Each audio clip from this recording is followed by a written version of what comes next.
Hi, ഇന്ന് നമ്മൾ പറയുന്നത് DNSനെ കുറിച്ചാണ്. ഓക്കെ, ഡൊമെയിൻ നെയിം സിസ്റ്റം എന്താണെന്നാണ് നമ്മളിന്ന് ഡിസ്കസ് ചെയ്യുന്നത്. ഓക്കെ,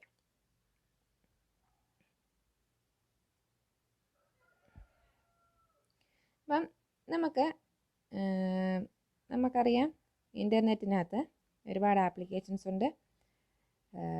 അതൊരു ക്ലയൻറ്റ് സെർവർ പാരാഡൈമാണ് ഫോളോ ചെയ്യുന്നത്. അതായത് റിക്വസ്റ്റ് കൊടുക്കുന്നു, അതിനനുസരിച്ച് റെസ്പോൺസ് കിട്ടുന്നു. അങ്ങനെ ക്ലയൻറ്റ് സെർവർ പാരാഡൈമാണ് ഫോളോ ചെയ്യുന്നത്. അപ്പോൾ ക്ലയൻറ്റ് സെർവർ പാരാഡൈംസ് പ്രോഗ്രാംസിനെ നമുക്ക് രണ്ട് കാറ്റഗറീസ് ആയിട്ട് തിരിക്കാം. ഓക്കെ, അപ്പം യൂസർ ഡയറക്റ്റ്ലി യൂസ് ചെയ്യുന്നത്, അതായത് ഇമെയിൽ വഴിയോ അങ്ങനെയൊക്കെ ഡയറക്റ്റ്ലി യൂസ് ചെയ്യുന്നതും, അല്ലെങ്കിൽ ഏതെങ്കിലും സപ്പോർട്ട് അല്ലെങ്കിൽ അല്ലാതെ ഇൻഡയറക്റ്റ് ആയിട്ട് യൂസ് ചെയ്യുന്നതും. ഓക്കെ, അപ്പം ക്ലയൻറ്റ് സെർവർ പ്രോഗ്രാമിനെ രണ്ടായിട്ട് തിരിക്കാമെന്ന് പറഞ്ഞു. Those can be directly used by the user such as email and those support other applications. അപ്പോൾ ഒന്നെങ്കിൽ അതർ ആപ്ലിക്കേഷനെ സപ്പോർട്ട് ചെയ്യുന്ന രീതിയിലുള്ള പ്രോഗ്രാംസ്, അല്ലെങ്കിൽ യൂസർ ഡയറക്റ്റ് യൂസ് ചെയ്യുന്നത്. ഓക്കെ, അപ്പോൾ ഡൊമെയിൻ നെയിം സിസ്റ്റം എന്ന് പറയുന്നൊരു ഡൊമെയിൻ നെയിം സിസ്റ്റം അല്ലെങ്കിൽ DNS എന്ന് പറയുന്നത് സപ്പോർട്ടിംഗ് പ്രോഗ്രാമാണ് കേട്ടോ. അപ്പം മറ്റ് പ്രോഗ്രാംസുകളെ ഒക്കെ സപ്പോർട്ട് ചെയ്യുന്ന ഒരു സപ്പോർട്ടിംഗ് പ്രോഗ്രാമാണ്, അല്ലെങ്കിൽ സപ്പോർട്ടിംഗ് ആപ്ലിക്കേഷനാണ് DNS എന്ന് പറയുന്നത്. ഓക്കെ, അപ്പം DNS എന്താണ് ചെയ്യുന്നതെന്ന് ഇപ്പോൾ ഇതിനകത്ത് നമുക്ക് ഈ ഒരു ഫിഗറിനകത്ത് നമുക്ക് നോക്കാം. യൂസർ SMTP തന്നെ സിമ്പിൾ മെയിൽ ട്രാൻസ്ഫർ പ്രോട്ടോക്കോളാണ്. നമ്മൾ മെയിൽ അയക്കാൻ സഹായിക്കുന്ന പ്രോട്ടോക്കോളാണ് SMTP. അപ്പോൾ SMTP ക്ലയൻറ്റിന് ഒരു മെയിലിൻ്റെ റിക്വസ്റ്റ് കൊടുത്തു. ഇപ്പം DNS എന്താണ് ചെയ്യുന്നത് വെച്ചാൽ DNS client server program can support an email program to find IP address. അപ്പോൾ DNS ഇപ്പോൾ മെയിൽ അയച്ചു കഴിഞ്ഞാൽ എനിക്ക് ഇന്ന സിസ്റ്റത്തിൽ ഓപ്പൺ ആയിരിക്കുന്ന മെയിലിലോട്ടാണ് പോകേണ്ടത്, ഇന്ന മെയിൽ ID-യിലോട്ടാണ് പോകേണ്ടതെന്ന് വെച്ചാൽ അതിൻ്റെ IP അഡ്രസ്സ് നമ്മൾ കണ്ടുപിടിക്കണം. അപ്പോൾ അങ്ങനെ IP അഡ്രസ്സ് കണ്ടുപിടിക്കാൻ സഹായിക്കുന്ന ആപ്ലിക്കേഷനാണ് DNS എന്ന് പറയുന്നത്. അപ്പോൾ a user of an email program may know email address of the recipient. However, the IP protocol needs to the IP address. The DNS client program sends a request to the DNS server to map the email address to the corresponding IP address. അപ്പോൾ നമുക്കറിയാം ഇൻ്റർനെറ്റിനകത്ത് connect ചെയ്യണമെങ്കിൽ നമുക്ക് ഓരോ സിസ്റ്റത്തിൻ്റെ അല്ലെങ്കിൽ ഓരോ പോർട്ടിൻ്റെ number അറിയണം, അല്ലെങ്കിൽ അതിൻ്റെ സിസ്റ്റത്തിൻ്റെ IP അഡ്രസ്സ് അറിയണം. അങ്ങനെ പല പല കാര്യങ്ങളുണ്ട്. അപ്പം നമ്മൾ ഈ കൊടുക്കുന്ന ആപ്ലിക്കേഷൻ അല്ലെങ്കിൽ ഇമെയിൽ അഡ്രസ്സിനെ ഇപ്പോൾ നമുക്ക് റെസിപ്പിയൻറ്റിൻ്റെ ഇമെയിൽ അഡ്രസ്സ് അറിയാമായിരിക്കും. അപ്പോൾ അതിൻ്റെ IP അഡ്രസ്സും ഈ ഇമെയിലിൻ്റെ അഡ്രസ്സും തമ്മിൽ കണക്ട് ചെയ്യുന്നതാണ് ആര് DNS സെർവർ എന്ന് പറയുന്നത്. ഓക്കെ, DNS എന്ന് പറയുന്നത്. അപ്പോൾ DNS എന്താണ് ചെയ്യുന്നത്? DNS ക്ലയൻറ്റ് എന്ത് ചെയ്യും? DNS സെർവറിന് റിക്വസ്റ്റ് കൊടുക്കും. ഈ ഇമെയിൽ അഡ്രസ്സിന് ഒരു IP അഡ്രസ്സായിട്ട് മാപ്പ് ചെയ്യാൻ പറഞ്ഞിട്ട് ഒരു റിക്വസ്റ്റ് കൊടുക്കും. അങ്ങനെയാണ് DNS സെർവർ വർക്ക് ചെയ്യുന്നത്, DNS ക്ലയൻറ്റ് അല്ലെങ്കിൽ DNS സെർവർ വർക്ക് ചെയ്യുന്നത്. ഓക്കെ, ടു ഐഡൻറ്റിഫൈ ഒരു എൻറ്റിറ്റീനെ നമുക്ക് യൂണിക്കായിട്ട് ഐഡൻറ്റിഫൈ ചെയ്യണമെങ്കിൽ നമുക്ക് എന്താണ് IP അഡ്രസ്സാണ് നമ്മൾ ഉപയോഗിച്ചുകൊണ്ടിരിക്കുന്നത്, ആണല്ലോ. അപ്പം ആക്ച്വലി നമ്മൾ ഇപ്പോൾ ഒരു സൈറ്റ് ഇപ്പോൾ www.google.com എന്നുള്ളൊരു സൈറ്റ്. ഓക്കെ, www.google.com എന്നുള്ളൊരു സൈറ്റ്. അപ്പം നമ്മൾ ഇതിനകത്ത് എപ്പോഴും നമുക്ക് ഇപ്പോൾ google.com എന്നൊരു സാധനം ഉണ്ടെന്ന് വിചാരിക്കാം. അപ്പോൾ ഇത് google.com എന്നതിന് പകരം ഇങ്ങനെ ഒരു നമ്പർ ആയിരുന്നു വിചാരിക്കുക, 172.180.2123457.75 എന്നൊക്കെ പറയുന്ന നമ്പർ ആയിരുന്നു വിചാരിക്കുക. അങ്ങനെ ആകുമ്പം എന്താണ് സംഭവിക്കുക? നമുക്ക് ഓർത്തിരിക്കാൻ ഭയങ്കര ബുദ്ധിമുട്ടായിരിക്കും, ആണല്ലോ. അപ്പം നമ്മൾ എപ്പോഴും എന്താണ് ടെക്സ്റ്റ് അല്ലെങ്കിൽ ഈ ന്യൂമറിക് അഡ്രസ്സിനേക്കാൾ നമ്മളെപ്പോഴും ഇങ്ങനെ ടെക്സ്റ്റിൻ്റെ രൂപത്തിലുള്ള അഡ്രസ്സുകളാണ് നമ്മൾ പ്രിഫർ ചെയ്യുക, അല്ലെങ്കിൽ നെയിംസ് ആണ് പ്രിഫർ ചെയ്യുക. നമുക്ക് ഓർത്തിരിക്കാൻ എളുപ്പത്തിന് നമ്മൾ നെയിംസ് ആണ് പ്രിഫർ ചെയ്യുക. ഓക്കെ, അപ്പം ആക്ച്വലി സിസ്റ്റത്തിന് എപ്പോഴും ന്യൂമറിക് നമ്പേഴ്സുമായിട്ട് സിസ്റ്റത്തിനകത്ത് എപ്പോഴും നമ്മൾ ടെക്സ്റ്റിന് പകരം നമ്പേഴ്സായിട്ടാണ് എല്ലാം സ്റ്റോർ ചെയ്യുന്നത്. കാരണം എന്താണ്? അതിൻ്റെ സ്റ്റോറേജ് കപ്പാസിറ്റിയും അങ്ങനത്തെ കാര്യങ്ങളൊക്കെ ആയിട്ട് നമ്മൾ ടെക്സ്റ്റുകളൊക്കെ നമ്പേഴ്സിലേക്ക് കൺവേർട്ട് ചെയ്തിട്ടാണ് നമ്മളൊരു സിസ്റ്റത്തിൽ സേവ് ചെയ്യുന്നത്, അതറിയാലോ. അപ്പം പക്ഷേ മനുഷ്യൻ എന്താണ് വേണ്ടത്? മനുഷ്യൻ എന്ത് വേണം? എല്ലാം നെയിംസിൻ്റെ അല്ലെങ്കിൽ ടെക്സ്റ്റിൻ്റെ രൂപത്തിൽ വേണം. സിസ്റ്റത്തിനെല്ലാം നമ്പേഴ്സ് വേണം, ആണല്ലോ. അപ്പോൾ ആ ഒരു കൺസെപ്റ്റിൽ നമ്മൾ നെയിംസ് അടിക്കുമ്പോൾ അതിൻ്റെ കറസ്പോണ്ടിങ് IP അഡ്രസ്സിലോട്ട് കൺവേർട്ട് ചെയ്യേണ്ട ഒരു ആവശ്യം അപ്പോൾ ഉണ്ടാവുമല്ലോ. ഇപ്പം ഞാനൊരു google.com എന്നുള്ള നമ്പർ പേരാണ് അടിക്കുന്നതെങ്കിൽ ആ google.comൻ്റെ അഡ്രസ്സ്, ഇപ്പോൾ IP അഡ്രസ്സ് എന്താണോ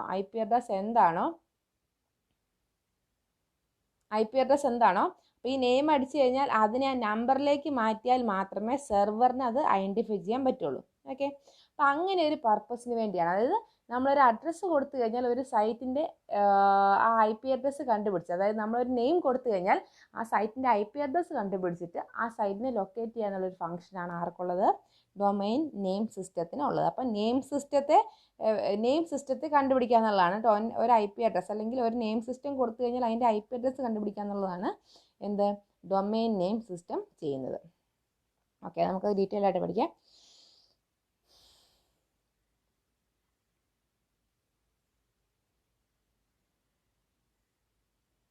അപ്പം നെയിം സ്പേസ് എന്താണെന്ന് നോക്കാം.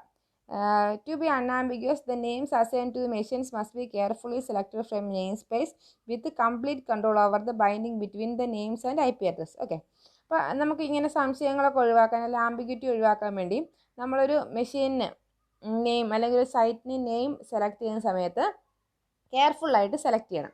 ഓക്കെ, കെയർഫുള്ളായിട്ട് സെലക്ട് ചെയ്യണം. അത് ഈ DNSന് ആക്സസ് ചെയ്യാൻ പറ്റുന്ന രീതിയിലുള്ള ഒരു നെയിം സ്പേസ് എന്ന് വേണം എന്ത് ചെയ്യാൻ, സെലക്ട് ചെയ്യാൻ. എന്നാൽ മാത്രമേ നമുക്ക് സക്സസ്ഫുള്ളി ഈ നെയിം സ്പേസിനെ IP അഡ്രസ്സായിട്ട് കൺവേർട്ട് ചെയ്യാൻ പറ്റുള്ളൂ, അല്ലെങ്കിൽ രണ്ടിനും കൂടെ ബൈൻഡ് ചെയ്യാൻ പറ്റുള്ളൂ. In other words, the names must be unique because the address are unique. അഡ്രസ്സുകൾ യുണീക്ക് ആയതുകൊണ്ട് നെയിംസ് എപ്പോഴും യുണീക്ക് ആയിരിക്കണം. നെയിം സ്പേസ് ദാറ്റ് മാപ്സ്, അപ്പോൾ നെയിം സ്പേസ് എന്താ ചെയ്യുന്നത് വെച്ചാൽ that maps each address to the unique name can be organised in 2 ways. Okay, അപ്പോൾ ഓരോ അഡ്രസ്സിനെയും ഓരോ നെയിം സ്പേസിലെ ഓരോരോ നെയിംസിലോട്ട് മാപ്പ് ചെയ്യാണ് ഈ നെയിം സ്പേസ് ചെയ്യുന്നത്. നെയിം സ്പേസ് എന്താണ് ചെയ്യുന്നത്? ഓരോ അഡ്രസ്സിനെയും ഈ നെയിം സ്പേസിലെ നെയിംസുമായിട്ട് മാപ്പ് ചെയ്യുന്നു. അതാണ് നെയിം സ്പേസ് ചെയ്യുന്നത്. അപ്പോൾ 2 വിധത്തിൽ നമുക്ക് ചെയ്യാം. ഫ്ലാറ്റ് നെയിം സ്പേസും ഉണ്ട്, ഹൈറാർക്കിക്കൽ നെയിം സ്പേസും ഉണ്ട്. ഓക്കെ, അപ്പോൾ ഫ്ലാറ്റ് നെയിം സ്പേസ് എന്ന് പറഞ്ഞാൽ എന്താണ്? ഇത് a name is assign to an address. A name in this space is a sequence of characters without structure. അപ്പോൾ സ്ട്രക്ചർ ഒന്നുമില്ലാത്ത ഒരു സീക്വൻസ് ഓഫ് ക്യാരക്ടറാണ് ഈ ഫ്ലാറ്റ് നെയിം സ്പേസിനകത്ത് നെയിംസ് എന്ന് പറയുന്നത്. എന്താണ്? പ്രത്യേകിച്ച് സ്ട്രക്ചർ ഒന്നുമില്ല, സീക്വൻസ് ഓഫ് ക്യാരക്ടേഴ്സ് ആണ്. ഓക്കെ, അപ്പം the names may or may not have the names may or may not have a common section. അപ്പോൾ നെയിംസിന് ചിലപ്പോൾ ഒരു കോമൺ സെക്ഷൻ ഉണ്ടാകാതിരിക്കാം. If they do it has no meaning. അപ്പോൾ okay, അപ്പോൾ അതിന് പ്രത്യേകിച്ച് സ്ട്രക്ചർ ഒന്നുമില്ല. അപ്പോൾ അങ്ങനെ ഒരു കോമൺ സെക്ഷൻ വേണ്ടെന്നോ ഇല്ല. The disadvantage of the flat name space is that it cannot be used in large systems such as internet because it must be centrally controlled to avoid ambiguity and duplication. Okay, അപ്പോൾ ഇത് ഇൻ്റർനെറ്റിലൊക്കെ ഉപയോഗിക്കാൻ ഭയങ്കര പാടാണ്. കാരണം പ്രത്യേകിച്ച് സ്ട്രക്ചറോ പ്രത്യേകിച്ച് sections ഒന്നും ഇല്ലാത്തതുകൊണ്ട് ആംബിഗ്യൂറ്റി ഒഴിവാക്കാൻ നമുക്ക് ബുദ്ധിമുട്ടായതുകൊണ്ട് ഇത് ഇൻ്റർനെറ്റിലൊക്കെ ഉപയോഗിക്കാൻ പാടാണ്. അപ്പോൾ നെയിം സ്പേസ് എന്ന് പറയുന്നത് എന്താണ്? ഒരു ആക്ച്വലി നിങ്ങളിങ്ങനെ ഓർത്താൽ മതി, ഒരു വലിയ നെയിം സ്പേസ് ഉണ്ട്, ഇതിനകത്ത് ഒരുപാട് നെയിംസ് ഉണ്ട്, അതിനൊക്കെ കറസ്പോണ്ടിങ് ആയിട്ട് ഒരു നമ്പർ പാറ്റേൺസും ഉണ്ടാവും. അപ്പോൾ ഓരോ നെയിമിനെ ഓരോ കറസ്പോണ്ടിങ് നമ്പർ പാറ്റേണിലേക്ക് ബൈൻഡ് ചെയ്യുന്നതാണ് ഈ നെയിം സ്പേസ്. അപ്പോൾ ഇതിന് മുഴുവനായിട്ടാണ് നമ്മൾ എന്ത് പറയുന്നത്? നെയിം സ്പേസ് എന്ന് പറയുന്നത്. ഓക്കെ, അപ്പോൾ നെയിം സ്പേസ് 2 രീതിയിലുണ്ടെന്ന് പറഞ്ഞു, ഫ്ലാറ്റും ഉണ്ട്, ഹൈറാർക്കിക്കലും ഉണ്ട്. അപ്പോൾ ഫ്ലാറ്റ് എന്ന് പറഞ്ഞാൽ പ്രത്യേകിച്ച് സ്ട്രക്ചർ ഒന്നും ഇല്ലാത്ത കുറേ നെയിംസ് അവിടെ ഇവിടെയും കിടക്കുന്നു, ഓരോ നെയിംസിനെ കറസ്പോണ്ടിങ് ആയിട്ട് ഓരോ നമ്പേഴ്സ് നമ്മൾ സെറ്റ് ചെയ്യുന്നുള്ള രീതിയിലാണ് ഫ്ലാറ്റ് നെയിം സ്പേസ്. ഇനി ഹൈറാർക്കിക്കൽ നെയിം സ്പേസ് എന്ന് പറഞ്ഞാൽ each name is made up of several parts. ഓരോ നെയിമിനും സെവറൽ പാർട്സ് ഉണ്ടാവും. ഓക്കെ, ഓരോ name has made up of several parts. Okay, അപ്പോൾ എന്തൊക്കെയാണെന്ന് നോക്കാം. First part can define the name of nature of the organisation. അപ്പോൾ first part എന്ന് പറയുന്നത് nature of the organisation, ഏത് നാച്ചർ ആണെന്നുള്ളതാണ് പറയുന്നത്. The second part defines the name of the organisation.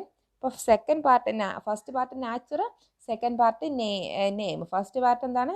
Nature of the organisation. Second part എന്താണ്? Name of the organisation.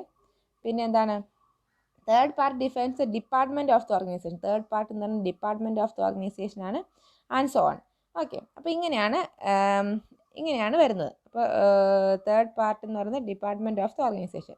In this case the authority to assign and control the name space can be decentralised. Okay, അപ്പോൾ നമുക്ക് എന്ത് ചെയ്യാം? അതോറിറ്റിക്ക് എന്ത് ചെയ്യാം? അതിനെ control ചെയ്യാനും ഒക്കെ പറ്റും. The central authority can assign the part of the name that defines the nature of the organisation and name of the organisation. അപ്പോൾ സെൻട്രൽ അതോറിറ്റിയാണ് ഇതിൻ്റെ നാച്ചറും നെയിമൊക്കെ അസൈൻ ചെയ്യുന്നത്. The responsibility of the rest of the name can be given to organisation ഇഷ്ടം. അപ്പോൾ ബാക്കിയുള്ള കാര്യങ്ങളൊക്കെ ഓർഗനൈസേഷന് തന്നെ കൊടുക്കാം. Okay, organisation can add suffix or prefix to the name to define the host or resources. അപ്പോൾ ഹോസ്റ്റിനെ അല്ലെങ്കിൽ റിസോഴ്സസിനെ ഐഡൻറ്റിഫൈ ചെയ്യാൻ വേണ്ടി സഫിക്സോ പ്രിഫിക്സോ ഒക്കെ ആഡ് ചെയ്യാൻ പറ്റും. ഓക്കെ, അങ്ങനത്തെ കാര്യങ്ങളാണ് ഹയറാർക്കിക്ക്. ഒരു പ്രത്യേക ഹയറാർക്കി രൂപത്തിൽ, അതായത് ഇന്നത് ആദ്യം ഇത് അതിനുശേഷം ഇതെന്നുള്ള രീതിയിൽ ഒരു ഹയറാർക്കിയുടെ രൂപത്തിൽ നമ്മൾ നെയിം സ്പേസുകൾ വരിക എന്നുള്ളതാണ് ഹയറാർക്കിക്കൽ നെയിം സ്പേസ്. അപ്പോൾ ഇതിനൊരു ഉദാഹരണം പറഞ്ഞാൽ, assume 2 colleges and a company call one of their computers Challenger. The first college is given the name by the central authority is jhda.edu. Second college എന്ന് പറയുന്നത് വേറെ ഒരെണ്ണം .edu കൊടുത്തു. അങ്ങനെ നമുക്ക് എന്ത് ചെയ്യാൻ പറ്റും? ഇപ്പോൾ എല്ലാവരും അവരുടെ ഒരു കമ്പ്യൂട്ടറിനെ ചലഞ്ചർ എന്നാണ് പറയുന്നത്. പക്ഷേ അതിൻ്റെ ഡിഫറൻസ് വരുന്നത് എവിടെയാണ്? ഈ ഒരു എക്സാമ്പിളിനകത്ത് പറഞ്ഞാണ്. ഇപ്പോൾ എല്ലാ കോളേജസ്, 2 കോളേജസ് ഒരു കമ്പനിയും അവരുടെ ഒരു കമ്പ്യൂട്ടറിൻ്റെ പേര് ചലഞ്ചർ എന്നാണ് കൊടുത്തിരിക്കുന്നത്. പക്ഷേ അവരുടെ ഓർഗനൈസേഷൻ്റെയും ഈ ഓർഗനൈസേഷൻ്റെ നാച്ചുറും ഓർഗനൈസേഷൻ്റെ നെയിമും വെച്ചിട്ട് നമുക്ക് എന്ത് ചെയ്യാൻ പറ്റും? സെപ്പറേറ്റ് ആയിട്ട് അതിനെ ഐഡൻറ്റിഫൈ ചെയ്യാൻ പറ്റും. ഒരെണ്ണത്തിൻ്റെ എങ്ങനെയാണ് വരെ challenger.jhda.edu, മറ്റേത് challenger.berket.edu, അതുപോലെ challenger.smart.com. അങ്ങനെ അതിൻ്റെ ആ ഓരോ പാർട്ടിലും വന്ന് സെപ്പറേഷൻ വെച്ചിട്ട് നമുക്കതിനെ യൂണിക്കായിട്ട് ഐഡൻറ്റിഫൈ ചെയ്യാൻ പറ്റും. അതാണ് ഹയറാർക്കിക്കൽ നെയിം സ്പേസ്. ഓക്കെ, ഇനി ഡൊമൈൻ നെയിം സ്പേസ് എന്താണെന്ന് നോക്കാം. അപ്പം നമുക്കൊരു ഹയറാർക്കിക്കൽ നെയിം സ്പേസ് വേണമെങ്കിൽ, ഒരു നെയിം സ്പേസ് വേണമെങ്കിൽ domain name space was design. അപ്പോൾ ഒരു ഹയറാർക്കിക്കൽ നെയിം സ്പേസിന് വേണ്ടിയാണ് നമ്മളൊരു ഡൊമൈൻ നെയിം സ്പേസ് ഡിസൈൻ ചെയ്തിരിക്കുന്നത്. ഇതിനകത്ത് ഒരു ട്രീ സ്ട്രക്ചറിലാണ് ചെയ്തിരിക്കുന്നത്. അപ്പോൾ അതിന് റൂട്ടൊക്കെ ഉണ്ടാവും. ട്രീക്കകത്ത് 128 ലെവൽസ് ആണ് ഉള്ളത്. 128 ലെവൽസ് ആണ്. 0 തൊട്ട് 127 വരെയാണ് ലെവൽ. 0 ആണ് റൂട്ട്. ഓക്കെ, ഇത്തരം കാര്യങ്ങൾ ഓർത്തിരിക്കുക. അപ്പോൾ ഇതാണ് ഒരു ഡൊമൈൻ നെയിം സ്പേസ് എന്ന് പറയുന്നത്. ഇതാണ് ഫസ്റ്റ് റൂട്ട്, അതിന് ശേഷം വരുന്ന ഓരോരോ കാര്യങ്ങൾ. ഓക്കെ, ഇനി അതിനകത്ത് എന്തൊക്കെയാണ് ഉള്ളതെന്ന് നോക്കാം. Label. Each node in the tree has A label. ഓരോ നോഡിനും എന്തുണ്ടോ? ലേബൽ ഉണ്ടാവും. അതായത് ഓരോ നോഡിൻ്റെയും പേരാണ് ലേബൽ എന്ന് പറയുന്നത്. Which is a string. അതൊരു സ്ട്രിങ് ആണ്. മാക്സിമം 63 ക്യാരക്ടേഴ്സ് ആയിരിക്കും അതിനുണ്ടാവുക. Okay, root label is null string. അതായത് റൂട്ട് ലേബൽ എന്ന് പറയുന്നത് നൾ സ്ട്രിങ് ആണ്, എം ടി സ്ട്രിങ് ആണ്. DNS requires that childrens of a node have different labels. അപ്പം ചിൽഡ്രൻസ്, ഒരു റൂട്ടിൻ്റെ എല്ലാ ചിൽഡ്രൻസിനും ഡിഫറെൻറ്റ് ലേബൽസ് വേണം. Which guarantees that uniqueness. അപ്പോൾ ഡൊമൈൻ നെയിമിൻ്റെ യൂണീക്നെസ് കണ്ടുപിടിക്കാൻ സാറ്റിസ്ഫൈ ചെയ്യാൻ വേണ്ടിയാണ് ഓരോ ചിൽഡ്രൻസിനും ഓരോ നെയിം വേണമെന്ന് പറയുന്നത്. യൂണീക്ക് ആയിരിക്കണം. അതുകൊണ്ട് തന്നെ ഈ ഡൊമൈൻ നെയിം എങ്ങനെയാണ് കൊടുക്കുന്നത് നോക്കാം. ഓരോ നോഡിനും, ട്രീക്കകത്തുള്ള ഓരോ നോഡിനും ഡൊമൈൻ നെയിം വേണമെന്ന് നമ്മൾ പറഞ്ഞു. അപ്പം a full domain name is a name sequence of label separated by dots. അപ്പം ഒരു ഫുൾ ഡൊമൈൻ നെയിം എന്ന് പറയുന്നത് എന്താണെന്ന് വെച്ചാൽ സീക്വൻസ് ഓഫ് ലേബൽസ്. അപ്പോൾ ഈ ലേബൽസിനെ ഡോട്ട് വഴി സെപ്പറേറ്റ് ചെയ്താണ് ഒരു ഡൊമൈൻ നെയിം. അതായത് എക്സാമ്പിൾ പറഞ്ഞാൽ www.google.com. അപ്പോൾ ഇതെന്താണ്? ഒരു സീക്വൻസ് ഓഫ് ലേബൽസിനെ കണ്ടോ, സീക്വൻസ് ഓഫ് ലേബൽസിനെ ഡോട്ട് വെച്ച് സെപ്പറേറ്റ് ചെയ്യുന്നതിനെ മുഴുവനായിട്ട് നമ്മൾ പറയുന്ന പേരാണ് ഡൊമൈൻ നെയിം. അപ്പോൾ ഈ www.google.com എന്ന് പറഞ്ഞാൽ ഒരു ഡൊമൈൻ നെയിമാണെന്ന് അർത്ഥം. ഓക്കെ, അപ്പോൾ എന്താണ് അതിനകത്ത് ഉദ്ദേശിക്കുന്നത്? ലേബൽസ് സെറ്റ് ഓഫ് ലേബൽസിനെ അല്ലെ സീക്വൻസ് ഓഫ് ലേബൽസിനെ ഡോട്ട് വെച്ച് സെപ്പറേറ്റ് ചെയ്യുക. അതാണ് ഡൊമൈൻ നെയിം. അപ്പോൾ നമ്മുടെ ഒരു വെബ് അഡ്രസ്സ് അല്ലെങ്കിൽ ഒരു സൈറ്റ് അഡ്രസ്സ് ആണ് എന്തായിട്ട് വരുന്നത്? ഒരു ഡൊമൈൻ നെയിം എന്ന് പറയുന്നത് ഒരു സൈറ്റ് അഡ്രസ്സ് ആണ്. Okay, the domain name are always read from the node up to the root. അപ്പം താഴേന്ന് മുകളിലോട്ടാണ് എന്ത് ചെയ്യുന്നത്? ഡൊമൈൻ നെയിംസ് റീഡ് ചെയ്യുന്നത്. ലാസ്റ്റ് ലേബൽ റൂട്ട് നള്ളായിരിക്കും. Okay, this means that full domain name always ends in the null label. അപ്പോൾ full domain name എപ്പോഴും null ലേബലിലായിരിക്കും എൻഡ്സ് ചെയ്യുന്നത്. അപ്പോൾ നമുക്കത് എന്താ ഉദ്ദേശിക്കുന്നത് നോക്കാം. അപ്പോൾ ഇതിനകത്ത് ഒരു ഡൊമൈൻ നെയിം നമ്മൾ കൊടുക്കുകയാണ്. ഓക്കെ, അപ്പം നമ്മൾ നേരത്തെ പറഞ്ഞൊരു എക്സാമ്പിൾ തന്നെയാണ്. നോക്കുക, റൂട്ട് ഇവിടെ ഉണ്ട്. ഫസ്റ്റ് ഓരോ നോഡ് ലേബലുണ്ട്. അപ്പോൾ നമ്മൾ ചലഞ്ചർ എന്ന് പറഞ്ഞൊരു സിസ്റ്റം അല്ലെങ്കിൽ ഒരു സൈറ്റ് ഉണ്ടാക്കുകയാണെന്ന് വിചാരിക്കുക. അപ്പോൾ ചലഞ്ചർ എന്ന സൈറ്റ് ഉണ്ടാക്കുമ്പോൾ നമ്മൾ ആദ്യം ഓർഗനൈസേഷൻ്റെ ടൈപ്പ് നമ്മൾ പറഞ്ഞു, അത് എഡ്യൂക്കേഷൻ ഓർഗനൈസേഷനാണ്. അപ്പോൾ നമ്മൾ എന്ത് കൊടുത്തു? EDU എന്ന് കൊടുത്തു. ഓക്കെ, ഇനി അതിൻ്റെ ഓർഗനൈസേഷൻ എന്ന് പറയുന്നത് FHDA ആണ്. അപ്പോൾ ആ ഓർഗനൈസേഷൻ്റെ പേര് കൊടുത്തു. അതിനകത്തൊരു ഡിപ്പാർട്ട്മെൻ്റ് ഉണ്ട്, അതിന് നമ്മൾ ATC എന്ന് കൊടുത്തു. ആ ATCക്കകത്തെ ഒരു സിസ്റ്റം അല്ലെങ്കിൽ ഒരു സൈറ്റിൻ്റെ പേരാണ് ചലഞ്ചർ. ഓക്കെ, അപ്പോൾ ഇങ്ങനെ കൊടുത്ത് നമ്മളിങ്ങനെ ഡൊമൈൻ നെയിം ഹൈറാർക്കിക്കൽ ഓർഡറിൽ സ്പെസിഫൈ ചെയ്ത് കഴിഞ്ഞാൽ എങ്ങനെയാണ് വായിക്കേണ്ടത്? താഴേന്ന് മുകളിലോട്ടാണ് വായിക്കേണ്ടത്. അങ്ങനെ വരുമ്പോൾ എന്ത് വരും? challenger.atc.fhda.edu എന്ന് വരും. അപ്പോൾ അതാണ് ആ ഒരു സൈറ്റിൻ്റെ അഡ്രസ്സ്. അപ്പോൾ ഇതേ കേസുകൾ തന്നെയാണ് ഇപ്പോൾ ഗൂഗിളിൻ്റെ കേസിൽ നമുക്ക് പറയാൻ പറ്റുന്നത്. ഇപ്പോൾ ഗൂഗിളിൻ്റെ കേസ് നോക്കാം. ഫസ്റ്റ് അതിൻ്റെ ഓർഗനൈസേഷൻ ടൈപ്പിൽ നിന്ന് എന്താണ്? കൊമേഴ്ഷ്യൽ ഓർഗനൈസേഷനാണ്. അപ്പോൾ ഫസ്റ്റ് നോഡ് COM എന്ന് വന്നു. പിന്നെ അതിന് ഓർഗനൈസേഷൻ്റെ പേര്, അതിൻ്റെ ഓർഗനൈസേഷൻ്റെ നാച്ചുറാണ് കോം, അതായത് കൊമേഴ്ഷ്യൽ ഓർഗനൈസേഷനാണ്. ഇതിൻ്റെ ഓർഗനൈസേഷൻ്റെ പേര് ഗൂഗിൾ എന്നാണ്. അപ്പോൾ നമ്മൾ ഇവിടുന്ന് ഗൂഗിൾ എന്ന് കൊടുത്തു. ഇനി അത് നമ്മൾ സ്പെസിഫൈ ചെയ്യുന്ന അല്ലെങ്കിൽ അതിനകത്ത് നമ്മൾ എടുക്കുന്ന www എന്നാണ്. നമ്മൾ എന്ത് കൊടുത്തു? www എന്ന് കൊടുത്തു. അപ്പോൾ നമ്മൾ താഴേന്ന് മുകളിൽ നിന്ന് വായിക്കുമ്പോൾ, താഴേന്ന് മുകളിലോട്ട് വായിക്കുമ്പോൾ www.google.com അങ്ങനെ നമുക്ക് ചെയ്യാൻ പറ്റും. അപ്പോൾ ഇതാണ് ഒരു ഡൊമൈൻ നെയിം എന്ന് പറയുന്നത്. ഓക്കെ, ഡൊമൈൻ നെയിം കൊടുക്കുന്നത് ഇങ്ങനെയാണ്. അപ്പോൾ ഫുള്ളി ക്വാളിഫൈഡ് ഡൊമൈൻ നെയിം ഉണ്ട്. അപ്പോൾ if a label is terminated by null string, അപ്പോൾ ഒരു ലേബൽ നൾ സ്ട്രിങ് വഴി ടെർമിനേറ്റ് ചെയ്യുന്ന ഫുള്ളി ക്വാളിഫൈഡ് ഡൊമൈൻ നെയിം എന്ന് പറയുന്നത് FQDN ആണ്. That contains a full name of the host. അപ്പോൾ അതിനകത്ത് full name of the host ഉണ്ട്. It contains all labels. ഇപ്പോൾ താഴേന്ന് മുകളിലോട്ടുള്ള എല്ലാ ലേബൽസും ഉള്ളതിനാണ് നമ്മൾ ഫുള്ളി ക്വാളിഫൈഡ് ഡൊമൈൻ നെയിം എന്ന് പറയുന്നത്. ഇനി അതിൻ്റെ എക്സാമ്പിളാണ് പറഞ്ഞത്. ഈ പാർഷ്യലി ക്വാളിഫൈഡ് ഡൊമൈൻ നെയിം എന്ന് പറഞ്ഞാൽ label is not terminate, null string വഴി ടെർമിനേറ്റ് ചെയ്യാത്തതാണ് പാർഷ്യലി ക്വാളിഫൈഡ്. അപ്പോൾ ചലഞ്ചറിന് മാത്രം ഉള്ളെങ്കിൽ എന്താണ്? അത് പാർഷ്യലി ക്വാളിഫൈഡ് ആണ് കേട്ടോ. ഓക്കെ, PQDN FQDN എന്താണെന്ന് നോക്കുക. അപ്പോൾ ഫുൾ അഡ്രസ്സ് മുഴുവനായിട്ട് പറയുന്നതാണ് ഈ FQDN. PQDN എന്ന് പറഞ്ഞാൽ ഫുൾ അഡ്രസ്സ് പറയത്തില്ല. ഇനി ഡൊമൈൻ എന്താണെന്ന് നോക്കാം. Domain is a sub tree of the domain name space. ഒരു ഡൊമൈൻ നെയിം സ്പേസിൻ്റെ സബ് ട്രീനെയാണ് നമ്മൾ എന്ത് പറയുന്നത്? ഡൊമൈൻ എന്ന് പറയുന്നത്. ഡൊമൈൻ നെയിം സ്പേസിൻ്റെ സബ് ട്രീനാണ് ഡൊമൈൻ എന്ന് പറയുന്നത്. The name of the domain is the domain name of the node at the hope of the sub tree. അപ്പം ഇതിൻ്റെ ഡൊമൈൻ എന്ന് പറയുന്നത് ഇപ്പോൾ ഇതിൻ്റെ ഓരോന്നിൻ്റെ റൂട്ട്, അതാണ് അതിൻ്റെ domain. The name of the domain is the domain name of the node at the top of the sub tree. Sub ട്രീയുടെ ഏറ്റവും മുകളിലുള്ള റൂട്ട് അത് ഏതാണോ അതാണ് അതിൻ്റെ ഡൊമൈൻ എന്ന് പറയുന്നത്. ഓക്കെ, അപ്പോൾ ഓരോ ഡൊമൈനിനെ വീണ്ടും നമുക്ക് സബ് ഡൊമൈൻസ് ആക്കി തിരിക്കാൻ പറ്റും. അപ്പോൾ ഈ ഫിഗറൊക്കെ പഠിക്കണേ, ഇത് നിങ്ങൾക്ക് 2 മാർക്കിനൊക്കെ ചോദിക്കാൻ സാധ്യതയുണ്ട്. ഇനി distribution of name space. The information contained in the domain name space must be stored. Domain name സ്പേസിൽ ഇൻഫർമേഷൻ നമ്മൾ എന്തായാലും സ്റ്റോർ ചെയ്യണം. However it is very inefficient and also unreliable to have just one computer store such a huge amount of information. അപ്പോൾ ഒരു കമ്പ്യൂട്ടറിന് ഇത്രയും വലിയ informations, അതായത് ഒരുപാട് ഡൊമൈൻസും ഒരുപാട് അഡ്രസ്സുകളും ഒരുപാട് സൈറ്റുകളും ഒക്കെ ഉണ്ടല്ലേ. അപ്പോൾ ഒരു കമ്പ്യൂട്ടറിന് ഇതെല്ലാം സ്റ്റോർ ചെയ്യാൻ ബുദ്ധിമുട്ടാണ്. അപ്പോൾ നമ്മൾ എന്താണ് ചെയ്യുന്നത്? അപ്പോൾ നമ്മളിതിനെ ഒരു റിമോട്ട് സെർവറിലോട്ടോ അങ്ങനെ ഒരു വലിയ റൂട്ട് സെർവറിലോട്ടോ അങ്ങനെ വലിയൊരു സെർവറിലോട്ട് നമ്മളിതിനെ മാറ്റും. ഇനി ഹൈറാർക്കി ഓഫ് നെയിം സ്പേസസ് എന്താണ്?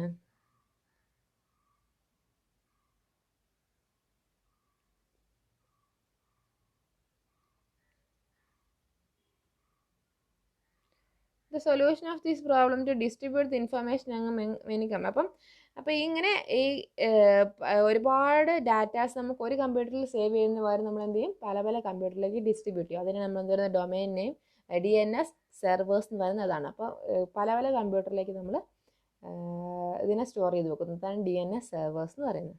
ഓക്കെ, അപ്പം ഹോൾ സ്പേസിൽ നമ്മൾ മെയിൻ ഡൊമൈൻസ് ആക്കി തിരിക്കും. പല പല ലെവൽസിൽ മെയിൻ ഡൊമൈൻസ് ആക്കി തിരിക്കും. അതായത് ഇപ്പം പല പല ഡൊമൈൻസ് ഉണ്ട്. അപ്പം ARPA server, education server, commercial server, US server. ഇപ്പോൾ .com ഉള്ളതെല്ലാം ഈ കോം സെർവറിൻ്റെ അടിയിൽ വരും. .edu ഉള്ളതൊക്കെ ഈ EDU സെർവറിൻ്റെ അടിയിൽ വരും. അങ്ങനെ നമ്മൾ എന്ത് ചെയ്യുന്നു? ഇതിനെ ഡിവൈഡ് ചെയ്ത് ഹൈറാർക്കീസ് ആക്കി തിരിക്കുന്നു. അതാണ് ഉദ്ദേശിക്കുന്നത് കേട്ടോ. ഇപ്പോൾ US സെർവർ, ഇപ്പോൾ .us എന്നൊക്കെ ഉള്ളതുണ്ടെങ്കിൽ അതെല്ലാം ഈ US സെർവറിൻ്റെ അടിയിൽ വരും. അങ്ങനെ നമ്മളിതിനെ പല പല ഹൈറാർക്കീസ് ആയിട്ട് തിരിക്കുന്നു. അതാണ് ഉദ്ദേശിക്കുന്നത്. ഓക്കെ, അതിൻ്റെ എക്സ്പ്ലനേഷൻസ് ഒക്കെ വായിച്ചു നോക്കാം കേട്ടോ. പിന്നെ സോൺ എന്ന് പറയുന്നത് വെച്ചാൽ since the complete domain name hierarchy cannot be stored in single server, it is divide into അപ്പോൾ നമ്മൾ പറഞ്ഞ പല പല സെർവറിലാക്കി നമ്മൾ തിരിച്ചു വെച്ചിരിക്കുകയാണ്.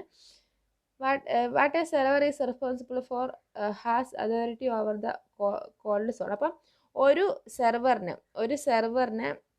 എന്തൊക്കെ റെസ്പോൺസിബിൾ ആണ്, അതായത് എന്തിനോടൊക്കെ റെസ്പോൺസിബിൾ ആണ്, അല്ലെങ്കിൽ അതിൻ്റെ ഒരു ഏരിയ ഉണ്ടല്ലോ, അതായത് അതിനെ ആക്സസ് ചെയ്യാൻ പറ്റുന്ന അല്ലെങ്കിൽ അതിനെ മാനേജ് ചെയ്യാൻ പറ്റുന്ന ആ ഒരു ഏരിയ, അതാണ് നമ്മൾ സോൺ കൊണ്ട് ഉദ്ദേശിക്കുന്നത്.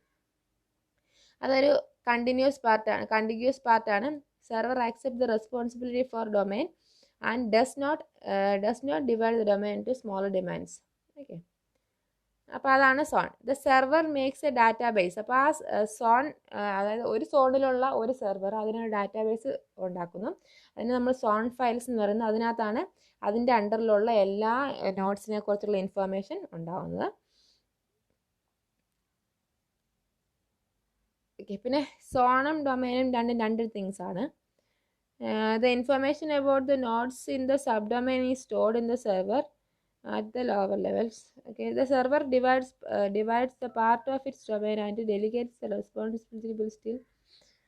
ഓക്കെ, അപ്പോൾ സോണും സെർവർ. അപ്പോൾ നമ്മൾ ഈ ഒരു ഡൊമൈനെ മുഴുവനായിട്ട്, അല്ലെങ്കിൽ അത് ഉൾക്കൊള്ളുന്ന ആ ഒരു ഏരിയ മുഴുവനായിട്ടാണ് ഒരു സോൺ എന്ന് പറയുന്നത്. പിന്നെ റൂട്ട് സെർവർ എന്ന് പറയുന്നത് എന്താണ്? സോണുകളെല്ലാം കൺസിസ്റ്റ് ചെയ്യുന്ന ഒരു ഫുൾ സെർവറിനാണ് നമ്മൾ റൂട്ട് സെർവർ എന്ന് പറയുന്നത്. Root server is server whose zone consist of the whole tree. അപ്പം ആ ഒരു ഹോൾ ട്രീയെ കൺസിസ്റ്റ് ചെയ്യുന്ന ഒരു സെർവർ, അതിനാണ് റൂട്ട് സെർവർ എന്ന് പറയുന്നത്. Root server usually does not store information, അത് ഇൻഫർമേഷൻസ് ഒന്നും സ്റ്റോർ ചെയ്യില്ല. ഇനി പ്രൈമറി ആൻഡ് സെക്കൻഡറി സെർവേഴ്സ് ഉണ്ട്. രണ്ട് ടൈപ്പ് സെർവേഴ്സ് നമുക്ക് പറയാം, പ്രൈമറി സെക്കൻഡറി. സെക്കൻഡറി എന്ന് പറഞ്ഞാൽ ഒരു അതോറിറ്റിയുടെ സോണിൻ്റെ ഡീറ്റെയിൽസ് മാത്രം സ്റ്റോർ ചെയ്യുന്നതാണ് പ്രൈമറി. അത് it is responsible four creating, maintaining and updating the zone. അപ്പോൾ സോണിൻ്റെ കാര്യങ്ങൾ മാത്രമാണ് ചെയ്യുന്നത്. ഇനി സെക്കൻഡറി സെർവർ എന്ന് പറയുന്നത് server that transfer the complete information about the zone from the another server. Okay, അപ്പം ഒരു സോണിൽ നിന്ന് അതായത് information about the zone from the another server, മറ്റ് സെർവറിൽ നിന്നുള്ള, അതായത് ഒരു സോണിൻ്റെ എല്ലാ ഡീറ്റെയിൽസും സ്റ്റോർ ചെയ്തതാണ് സെക്കൻഡറി സെർവർ എന്ന് പറയുന്നത്. Okay, the secondary server neither creates nor update. അപ്പോൾ സോൺ ഫയൽസിനെ ക്രിയേറ്റ് ചെയ്യുക, അപ്ഡേറ്റ് ചെയ്യുക എന്നുള്ളതല്ല, അതിനുള്ളിൽ വരുന്ന ബാക്കിയുള്ള കാര്യങ്ങളും ചെയ്യുക എന്നുള്ളതാണ് secondary server. The primary and secondary server are both authoritative for zones by serve. The idea is not put in secondary server. Okay, അപ്പോൾ പ്രൈമറി സെർവർ ഉണ്ട്, സെക്കൻഡറി സെർവർ ഉണ്ട്. പ്രൈമറി സെർവർ എന്ന് പറയുന്നത് സോണിനെ കുറിച്ച്, അതായത് ആ സോണിന് എന്തൊക്കെ അതോറിറ്റി ഉണ്ടെന്നുള്ള കാര്യങ്ങളാണ് ക്രിയേറ്റിംഗ്, അപ്ഡേറ്റിംഗ്, അതിൻ്റെ കാര്യങ്ങൾ. ഒരു സോണിൻ്റെ ക്രിയേറ്റിംഗ്, അപ്ഡേറ്റിംഗ് ഉള്ള കാര്യങ്ങളാണ് പ്രൈമറി സെർവർ ചെയ്യുന്നത്. സെക്കൻഡറി സെർവർ എന്ന് പറയുന്നത് ഒരു transfer the complete information about a zone from another server and stores the files on the local disk. അപ്പം ഈ സോണിനകത്തെ, അതായത് ഒരു സോണിനെ കുറിച്ചുള്ള കംപ്ലീറ്റ് ഇൻഫർമേഷൻസ് ട്രാൻസ്ഫർ ചെയ്യുന്നു. അതുപോലെ തന്നെ എന്താണ്, അതിൻ്റെ ഫയൽസ് ഒക്കെ ലോക്കൽ ഡിസ്കിൽ സ്റ്റോർ ചെയ്ത് വെക്കുന്നു. അതാണ് സെക്കൻഡറി സെർവർ ചെയ്യുന്നത്. അതിനകത്ത് സോൺ ഫയൽസിനെ ക്രിയേറ്റ് ചെയ്യുക, അപ്ഡേറ്റ് ചെയ്യുന്നുള്ള ഫങ്ഷൻസ് ഒന്നും സെക്കൻഡറി സെർവേഴ്സ് ചെയ്യില്ല. ഇനി DNS ഇൻ്റർനെറ്റിൽ എന്താണ് ചെയ്യുന്നത് എന്നുള്ളതാണ്. DNS is a protocol that can be used in different platforms in internet. Domain name space is divide into 3 different sections. അപ്പം DNS നമുക്ക് ഇൻ്റർനെറ്റിൽ പല രൂപത്തിൽ ഉപയോഗിക്കാം. അപ്പോൾ ഇതിനകത്ത് DNS നമുക്ക് 3 പാർട്ടായിട്ട് തിരിക്കാം. എന്തൊക്കെയാണ്? Generic domains, country domains and inverse domains. Generic domains, country domains and inverse domains. Okay, എന്താണ് generic domains? Generic domains registered host according to their generic behaviour. അപ്പം ഒരു ജനറൽ ആയിട്ടുള്ള ബിഹേവിയേഴ്സിനുള്ള ഡൊമൈൻസിനെല്ലാം കൂടിയാണ് നമ്മൾ ജനറിക് ഡൊമൈൻസ് പറയുന്നത്. Each node in the tree defines a domain which is an index to the domain name space database. Okay, അപ്പം ഇങ്ങനെ കോമൺ ആയിട്ടുള്ളൊരു ബിഹേവിയേഴ്സ് ഉള്ളതിനെയാണ് നമ്മൾ എന്ത് പറയുന്നത്? ജനറിക് ഡൊമൈൻസ് എന്ന് പറയുന്നത്. അതിന് ഉദാഹരണമാണ് .com, അങ്ങനെ .edu, .gov, .info, .in, അങ്ങനത്തെ ഒരുപാട് ഡൊമൈൻസ് ഉണ്ട്. ഈ ഡോട്ട് ശേഷം വരുന്നതാണ് കേട്ടോ ഈ ഡൊമൈൻസ്. .com, .in, .us എന്നൊക്കെ പറഞ്ഞ് നമ്മൾ കാണാറില്ല. അതാണ് ഡൊമൈൻസ്. ഏത് ഡൊമൈനിലാണെന്ന് പറയുന്നതാണ്. കോം എന്ന് പറഞ്ഞാൽ കൊമേഴ്ഷ്യൽ ഡൊമൈനാണ്, EDU എന്ന് പറഞ്ഞാൽ എഡ്യൂക്കേഷണൽ ഡൊമൈനാണ്. അതാണ് ഡൊമൈൻസ്. ഓക്കെ, അപ്പോൾ ഇതാണ് ജനറിക് ഡൊമൈൻസ്. AERO, ബിസ്, കോം, കൂപ്പ്. ഇപ്പോൾ കോപ്പറേറ്റീവ് ബിസിനസ് ഓർഗനൈസേഷനാണ് കൂപ്പ് എന്നാണ് വരിക. അപ്പം അങ്ങനെ പല പല ഡൊമൈൻസ് ഉണ്ട്. .net എന്ന് പറഞ്ഞാൽ നെറ്റ്വർക്ക് സപ്പോർട്ട് സെൻറ്റേഴ്സ് എന്നാണ് നെറ്റ്വർക്ക്. .org എന്ന് പറഞ്ഞാൽ നോൺ പ്രോഫിറ്റ് ഓർഗനൈസേഷനാണ്. അപ്പം നമുക്കൊരു സൈറ്റിൻ്റെ വെബ് അഡ്രസ്സ് നോക്കിയിട്ട് അതിൻ്റെ ഏതാണെന്ന് നോക്കിയാൽ നമുക്ക് അതിൻ്റെ ടൈപ്പ് ഓഫ് ഓർഗനൈസേഷൻ നമുക്ക് മനസ്സിലാവും. .edu എന്ന് പറഞ്ഞാൽ എഡ്യൂക്കേഷണൽ ഓർഗനൈസേഷനാണ്. .com എന്ന് പറഞ്ഞാൽ അത് കൊമേഴ്ഷ്യൽ ഓർഗനൈസേഷനാണ്. അങ്ങനെ നമുക്ക് അതിൻ്റെ ടൈപ്പ് നമുക്ക് മനസ്സിലാക്കാൻ പറ്റും. ഈ കൺട്രി ഡൊമൈൻസ് എന്ന് പറഞ്ഞാൽ ഒരു കൺട്രി ബേസ്ഡ് ആയിട്ടുള്ള ഡൊമൈൻസ്. ഇപ്പോൾ .us എന്ന് പറഞ്ഞാൽ US അഡ്രസ്സ് ആയിരിക്കും. അങ്ങനെ കൺട്രി ബേസ്ഡ് ആയിട്ടുള്ളതാണ് കൺട്രി ഡൊമൈൻസ്. Uses 2 characters. അപ്പോൾ കൺട്രിയുടെ അബ്രീവിയേഷന് വേണ്ടി 2 ക്യാരക്ടേഴ്സ് മാത്രമാണ് ഇത് ഉപയോഗിക്കുന്നത്. .us എന്ന് പറഞ്ഞാൽ എന്താണ്? യുണൈറ്റഡ് സ്റ്റേറ്റ്സ് ആണ് അർത്ഥം. Second levels can be organisational. Okay, അപ്പോൾ കൺട്രി ബേസ്ഡ് ആയിട്ട് പറയുന്നതാണ്. .in ഉണ്ട് അല്ലേ? ഇന്ത്യൻ ഡൊമൈൻ എന്നാണ് ഇതിനർത്ഥം. പിന്നെ ഇൻവേഴ്സ് ഡൊമൈൻ എന്ന് പറഞ്ഞാൽ used to map address to a name. അപ്പോൾ ഇൻവേഴ്സ് ഡൊമൈൻ എന്ന് പറയുന്നത് ഒരു അഡ്രസ്സിനെ നെയിമിലോട്ട് മാപ്പ് ചെയ്യാൻ വേണ്ടി ഉപയോഗിക്കുന്നതാണ് inverse domain. It may happen, for example, when a server has received a request from client to a task. Although the server has a file that contains list of authorized clients, only IP address of the clients is listed. അതായത് നമുക്ക് ഒരു സെർവറിനോട് ഒരു task ചെയ്യാൻ പറഞ്ഞു. അപ്പോൾ അതിനകത്ത് list of IP അഡ്രസ്സുകൾ മാത്രമേ ഉള്ളൂ. അപ്പോൾ എന്താണ് ചെയ്യുന്നത്? സെർവർ എന്ത് ചെയ്യും? ഈ ക്വറി DNS സെർവറിന് അയച്ചിട്ട് ഈ IP അഡ്രസ്സിന് കറസ്പോണ്ടിങ് ആയിട്ടുള്ള സൈറ്റ് അഡ്രസ്സ് എടുത്തു തരാൻ പറയും. അതിനുവേണ്ടിയാണ് ഇൻവേഴ്സ് ഡൊമൈൻസ് ഉപയോഗിക്കുന്നത്. ഓക്കെ, ഇതിനകത്ത് this type of query is called inverse or pointer. അപ്പോൾ ഇങ്ങനത്തെ ക്വറിനാണ് ഇൻവേഴ്സ് ഓർ പോയിന്റർ എന്ന് പറയുന്നത്. അല്ലേ, ഓക്കെ, പോയിന്റർ എന്ന് പറയുന്നത്. Okay, inverse or pointer query എന്ന് പറയുന്നത് ഇത് തന്നെയാണ്. അപ്പം ഇതെന്താണ് ചെയ്യുന്നത്? നേരെ തിരിക്കുക അല്ലേ? നമുക്ക് IP അഡ്രസ്സിൽ നിന്ന് ഡൊമൈൻ നെയിം സ്പേസ് കണ്ടെത്തുക. അതാണ് നേരെ ഇൻവേഴ്സ് എന്ന് പറഞ്ഞാൽ തിരിഞ്ഞു പോകുകയാണ്. നമ്മൾ സാധാരണ ഡൊമൈൻ നെയിം സ്പേസിൽ നിന്ന് IP അഡ്രസ്സ് കണ്ടെത്തിയിട്ടാണ് നമ്മൾ ആ പേജിനെ ലൊക്കേറ്റ് ചെയ്ത് തിരിച്ചു കൊണ്ടുവരുന്നത്. ഇവിടെ നേരെ തിരിച്ച് ചെയ്യും. അപ്പം inverse domain is added to the domain name space with a first level node called ARPA. അപ്പോൾ ഫസ്റ്റ് ലെവൽ നോഡ് എന്ന് പറയുന്നത് അതിനകത്ത് വരുന്ന ഫസ്റ്റ് ലെവൽ നോഡ് നിന്ന് ആർപ്പ എന്നാണ് ഫസ്റ്റ് ലെവൽ നോഡ് വരിക. ദ സെക്കൻഡ് ലെവൽ എന്ത് വരും? ഇൻ ADDR എന്നാണ് വരിക. ഓക്കെ, ഇൻ ADDR എന്ന് പറയുന്നത് ഇൻവേഴ്സ് അഡ്രസ്സാണ്. ഇതാണ്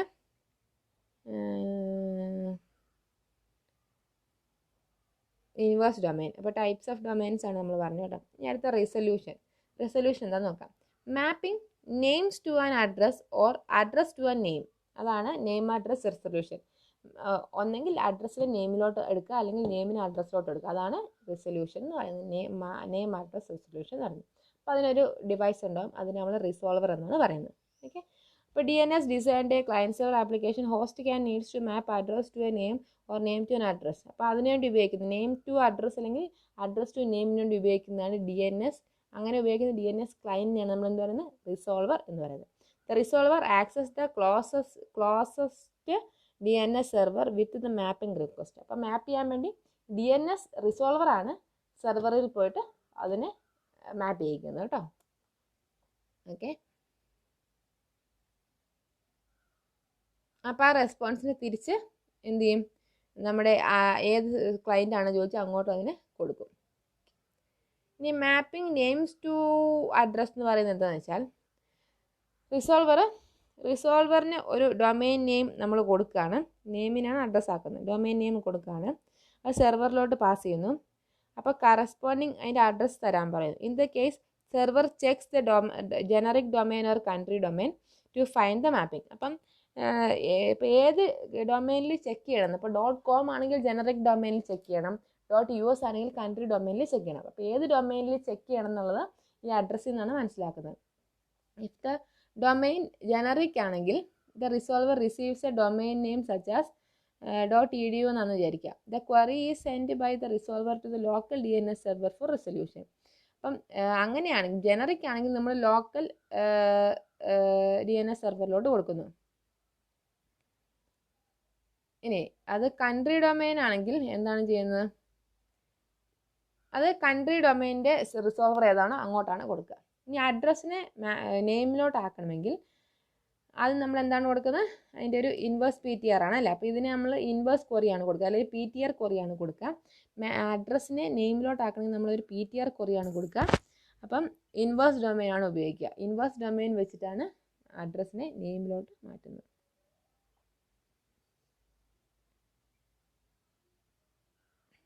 പിന്നെ ഈ റെസൊല്യൂഷൻ 2 തരത്തിലുണ്ട്. റിക്കർസീവ് റെസൊല്യൂഷനും ഐറ്ററേറ്റീവ് റെസൊല്യൂഷനും ഉണ്ട്.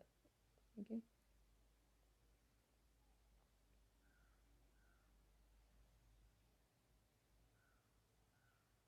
ഇപ്പോൾ റിക്കർസീവ് ആൻസർ അല്ല ഒരു ക്ലയൻറ്റ് ചോദിക്കുന്നതെങ്കിൽ എന്താണ്, ഓരോന്ന് ഐറ്ററേഷനിലൂടെ കണ്ടുപിടിക്കേണ്ടി വരും. ഓക്കെ, പിന്നെ റിക്കർസീവ് എന്ന് പറഞ്ഞാൽ എന്താണെന്ന് വെച്ചാൽ the client can ask recursive answer from the name server. Recursive answer name സെർവറിൽ നിന്ന് ചോദിക്കും. This means that the resolver except the server to supply the final answer if the server is authority.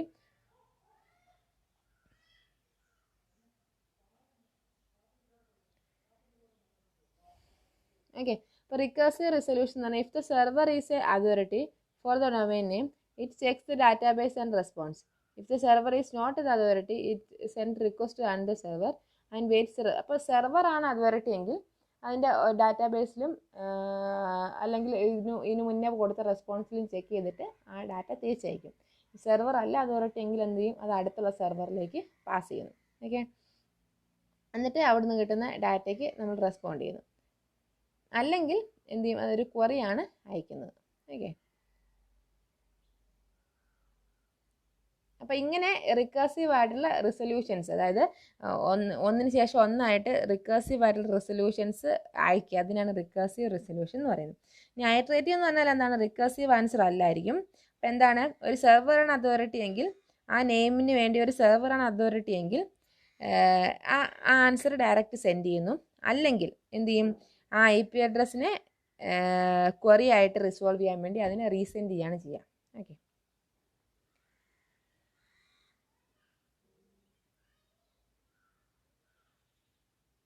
Caching അറിയാലോ. ഇപ്പോൾ നമ്മളൊരു സാധനം search ചെയ്തു, അത് നമ്മുടെ ക്യാഷ് മെമ്മറിയിലുണ്ടെങ്കിൽ പെട്ടെന്ന് അത് അവിടെ നിന്ന് തന്നെ എടുത്തു കൊടുക്കുന്നു, അല്ലെങ്കിൽ അത് നമ്മുടെ ഡാറ്റാബേസ് സെർവറിൽ പോയി സെർച്ച് ചെയ്തിട്ട് എടുത്തു കൊടുക്കുന്നു.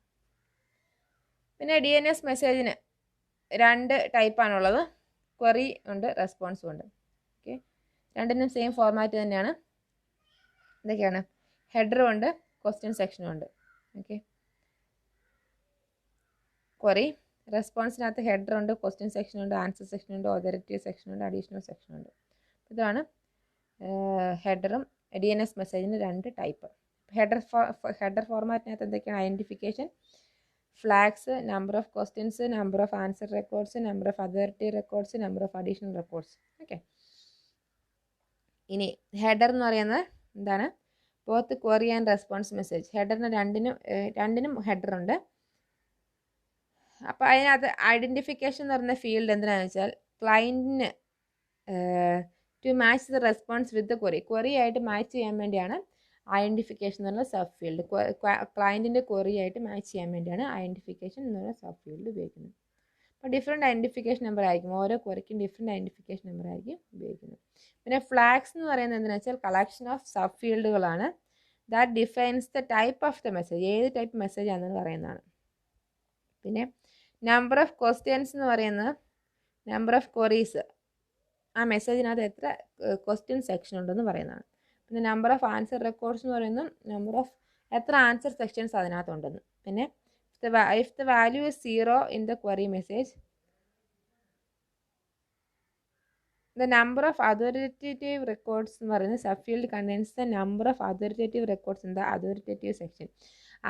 ഈ അതോറിറ്റേറ്റീവ് സെക്ഷനകത്ത് എത്ര റെക്കോർഡ്സ് ഉണ്ടെന്നുള്ള നമ്പറാണ് നമ്മൾ എവിടെ കൊടുക്കുന്നത്, ഈ ഭാഗത്ത് കൊടുക്കുന്നത്. അതുപോലെ ഈ ആൻസർ സെക്ഷനകത്ത് എത്ര ആൻസേഴ്സ് ഉണ്ടെന്നുള്ള നമ്പറാണ് നമ്മൾ ഈ നമ്പർ ആൻസർ റെക്കോർഡിനകത്ത് കൊടുക്കുന്നത്. അതുപോലെ തന്നെ അഡീഷണൽ സെക്ഷനകത്ത് എത്ര വാല്യൂസ് ഉണ്ടെന്നുള്ളതാണ് അതിൻ്റെ നമ്പറാണ് ഈ ഹെഡറിനകത്ത് നമ്മൾ കൊടുക്കുക. ഓക്കെ, ഈ ക്വസ്റ്റ്യൻ സെക്ഷൻ എന്താണെന്ന് നോക്കാം. This section is consisting of question records, എത്ര ക്വസ്റ്റ്യൻ റെക്കോർഡ്സ് ഉണ്ട് അതാണ് ക്വസ്റ്റ്യൻ സെക്ഷനിൽ ഉണ്ടാവുക. ആൻസർ സെക്ഷൻ എന്ന് പറഞ്ഞാൽ ക്വസ്റ്റ്യൻസിനൊക്കെ കറസ്പോണ്ടിങ് ആയിട്ടുള്ള ആൻസേഴ്സ് ആയിരിക്കും ഈ ആൻസർ സെക്ഷനകത്ത് ഉണ്ടാകും. പിന്നെ അതോറിറ്റേറ്റീവ് സെക്ഷൻ എന്ന് പറഞ്ഞാൽ അതിനകത്ത് റിസോഴ്സ് റെക്കോർഡുകളായിരിക്കും. It is present only in the response message. അപ്പോൾ റെസ്പോൺസ് മെസ്സേജിൽ മാത്രമേ അതോറിറ്റേറ്റീവ് സെക്ഷൻ ഉണ്ടാവുള്ളൂ. പിന്നെ അഡീഷണൽ ഇൻഫർമേഷൻ സെക്ഷൻ എന്ന് പറഞ്ഞാൽ this section provides additional information that may help the റിസോൾവറിനെ ഹെൽപ്പ് ചെയ്യാനുള്ള ഇൻഫർമേഷൻസ് ആണ് അഡീഷണൽ ഇൻഫർമേഷൻസ് എന്ന് പറയുന്നത് കേട്ടോ. അപ്പോൾ നമ്മൾ റെക്കോർഡ്സ് പറഞ്ഞു. റെക്കോർഡ്സ് എന്തൊക്കെയാണ്? ക്വസ്റ്റ്യൻ റെക്കോർഡ്സും ഉണ്ട്, റിസോഴ്സ് റെക്കോർഡ്സും ഉണ്ട്. ക്വസ്റ്റ്യൻ റെക്കോർഡ്സ് എന്ന് പറയുന്നത് എന്താണ്? എന്തിനാണോ ക്ലയൻറ്റിന് ഇൻഫർമേഷൻ കിട്ടുന്നത് അതാണ് ക്വസ്റ്റ്യൻ റെക്കോർഡ്സ്. ഏത് ടോപ്പിക്കിനാണോ ക്ലയൻറ്റ് ഇൻഫർമേഷൻ കിട്ടുന്നത് അതാണ് ക്വസ്റ്റ്യൻ റെക്കോർഡ്സ് എന്ന് പറയുന്നത്. ആൻസർ റെക്കോർഡ്സ് എന്താണ്? സെർവർ എന്താണോ കൊടുക്കുന്നത് അതാണ് ആൻസർ റെക്കോർഡ്സ്.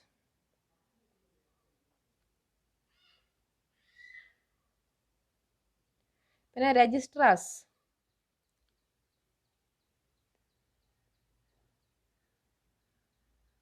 അപ്പം എങ്ങനെയാണ് ഒരു ന്യൂ ഡൊമൈൻ ആഡ് ചെയ്യുന്നത്? അപ്പോൾ ന്യൂ ഡൊമൈൻ ആഡ് ചെയ്യുന്ന പ്രോസസ്സ് ചെയ്യുന്ന ആളാണ് രജിസ്ട്രാർ. ഓക്കെ, കൊമേഴ്ഷ്യൽ എൻറ്റിറ്റി ആണ് ഐക്യാൻ. ഈ നമ്മുടെ നെറ്റ്വർക്കിൻ്റെ ഓർഗനൈസേഷനാണ് ഐക്യാൻ. ഐക്യാൻ രജിസ്റ്റർ ചെയ്തിരിക്കുന്ന അല്ലെങ്കിൽ അക്സെപ്റ്റ് ചെയ്തിരിക്കുന്ന കൊമേഴ്ഷ്യൽ എൻറ്റിറ്റിയാണ് രജിസ്ട്രാർ എന്ന് പറയുന്നത് കേട്ടോ. അപ്പോൾ ഇതാണ് ന്യൂ ഡൊമൈൻസിന് ആഡ് ചെയ്യുന്നത്. Dynamic domain name system DDNS.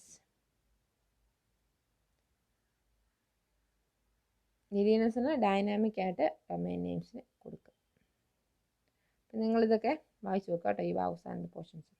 Okay, അപ്പം ഇതാണ് DNSൻ്റെ പോർഷൻസ് നന്നായിട്ട് വായിക്കുക. ഈ ഞാൻ പറഞ്ഞത് വെച്ചിട്ട് മനസ്സിലാക്കിയിട്ട് PDF നോക്കി നോട്ട് എഴുതുക. നോട്ടുകൾ എഴുതുമ്പോൾ എപ്പോഴും ഷോർട്ട് നോട്ടുകളായിട്ട് പോയിന്റ് ബൈ പോയിന്റ് ആയിട്ട് എഴുതി പഠിക്കുക. അതായിരിക്കും നിങ്ങൾക്ക് ഏറ്റവും എളുപ്പം. നിങ്ങൾക്ക് എക്സാമിന് പഠിക്കാൻ എളുപ്പത്തിന് വേണ്ടി പറയുന്നതാണ്. കാരണം ഇത് ഒരു ലോഡുണ്ട് നെറ്റ്വർക്ക് മുഴുവനായിട്ട്. അതുകൊണ്ട് ഓരോ ടോപ്പിക്ക് പഠിക്കുമ്പോഴും അല്ലെങ്കിൽ വീഡിയോസ് കാണുമ്പോഴും അതെന്ത് ചെയ്യുക, പോയിന്റ് ബൈ പോയിന്റ് ആയിട്ട് എഴുതി വെച്ചാൽ പിന്നീട് പഠിക്കാൻ വളരെ എളുപ്പമായിരിക്കും. ഞാൻ പറയുന്നത് നിങ്ങൾക്ക് ഇഷ്ടപ്പെടുന്നുണ്ടെങ്കിലും ഇല്ലെങ്കിലും നിങ്ങൾ എനിക്ക് വേണ്ടിയെങ്കിലും പോയിന്റ് ബൈ പോയിന്റ് ആയിട്ട് എഴുതുക. എക്സാമിൻ്റെ സമയത്ത് നിങ്ങൾക്കത് വളരെ ഉപകാരപ്പെടും. ഞാൻ അങ്ങനെയാണ് ചെയ്തിരുന്നത്, അതുകൊണ്ടാണ് നിങ്ങളോട് പറയുന്നത്. Okay, thank you.